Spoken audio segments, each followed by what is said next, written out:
Hi, welcome if this is your first time, and welcome back if you're returning. My name is Yu Win, and I'm really happy to share this space with you right now. And I wanted to have us do a double breath. If you've done this before, feel free to join. And if this is your first time, take it slow and see how it feels and just to add another tool to your toolbox. So, first, go ahead and just exhale anything that's left in your lungs. Okay. And when you're ready, go ahead and inhale. And before you exhale, inhale again and then exhale. So you'll notice when you take that second or that double inhale, it forces you to take a long exhale. And according to the science, when you exhale longer than your inhale, it helps your system to feel more relaxed and hopefully to feel safe. So, in case that is something you'd like to try, play around with, see how it feels, I also like to do the triple breath, which, yep, you guessed it. You inhale once, before you exhale, you inhale again, and before you exhale, you inhale a third time, and then you exhale. And so, just wanting to share really quick and short practices in case it's something that supports where you are in this moment or in any moment. But again, just wanting to add to our toolboxes. These are uh, practices that I use. I actually have on my phone, I've set up hourly reminders to check in with my body. Um, I used to try to do like emotional check ins, but I don't know if I'm ready for that yet. I can if I want to in the body check in, but I have a list of things that I can choose from. So, um, when it's 9 o'clock, I'm going to take a look and see, okay, I could do the triple breath.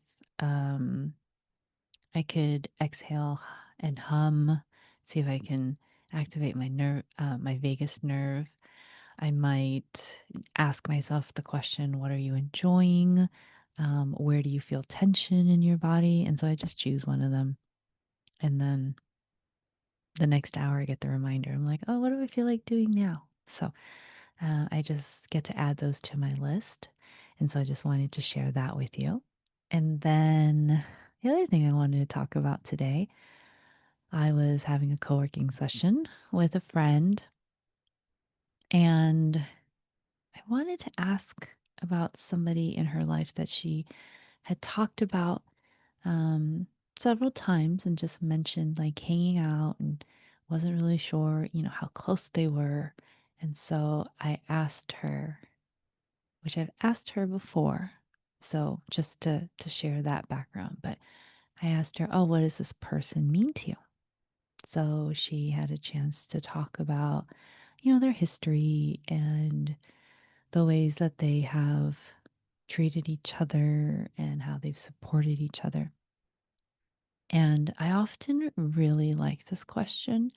Um, and I really appreciated this context because I was like, how do I ask? Like, do I say, like, what are you guys? I'm like, oh, that didn't feel good. Um, you know, how do you get along with that person? How close are you? I was like, oh, those don't feel right. And so it was great to be able to lean on a question that I've asked before and, just to share the background of this particular question. I have had a very interesting response to physical losses in my lifetime. Whether it was, the spouse of a colleague or coworker or um, a parent of a friend, no matter how close of an acquaintance or how close we are, I will usually ask myself the question, well, if life is this precious, how do I want to live my life? And so, in the years where I've met with physical loss. And I mean, even just the loss of a relationship, the loss of a role, the loss of a job, the loss of dreams, right? There's a lot of grief that we can experience because there's a lot of things that we grieve. There's a lot of things that we lose. Um, and so I just was thinking about how most people don't get to hear what they mean to other people until their funeral or their wake um, or their end of life celebration. And I didn't want to subscribe to that. I didn't want people to question or not know how I feel about them or what they mean to me. And so, I think I will try to express my gratitude for like specific actions or maybe just a bigger perspective of like their impact on me. Um, but, to really think of this question of like, what do I mean to you? What does this person mean to you? I think it starts to get deeper, right? And as a coach and someone who thinks a lot about questions and um, has been very impacted by questions as well.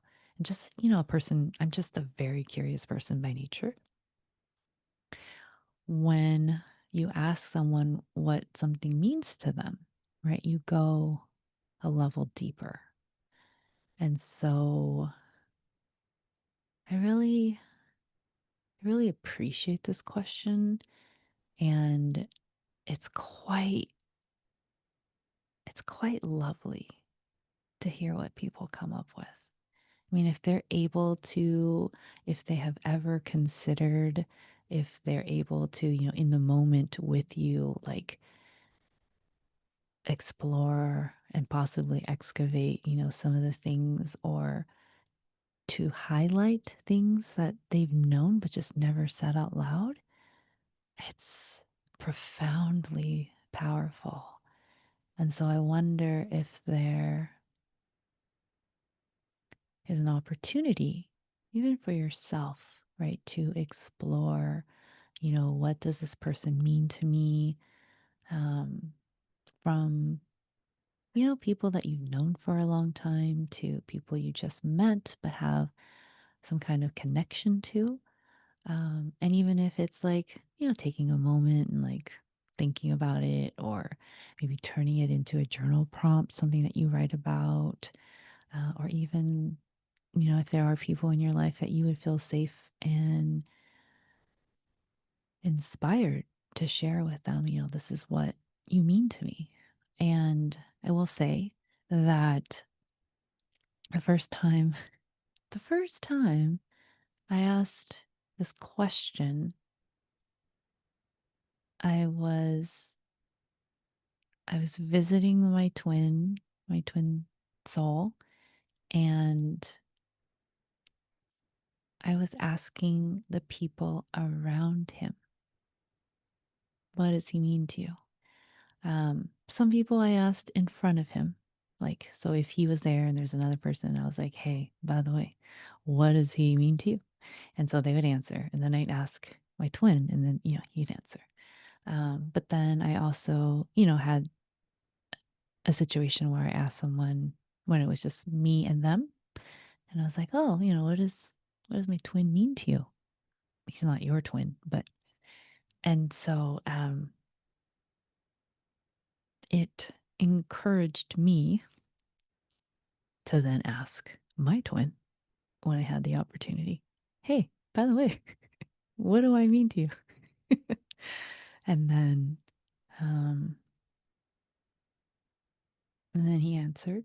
And then later he asked me, what do I mean to you? And so it was a really beautiful moment to share, even though I wish I'd taken notes or recorded it or something, because I can't remember what I said exactly. And I don't think I can remember what he said to me. And I don't think he can remember what I said to, or what he said to me, vice versa. Um, but there was there was just this, I don't know if it's a knowing or if there was it just kind of felt like a core memory. Like even if the details weren't there, it felt like I would never have to wonder, even if there would be highs and lows or periods of separation or um, if I don't ever get the chance to talk to him again, for whatever reason, I'll remember that moment. So just sharing that with you. Curious if anything comes up, if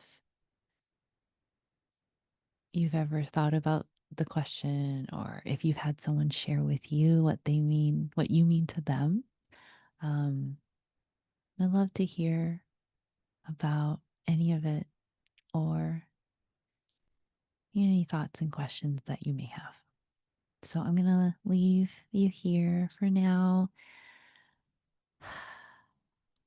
I hope you are healthy and safe in your corner of the world. And until next time, please take good care. All right. Bye bye.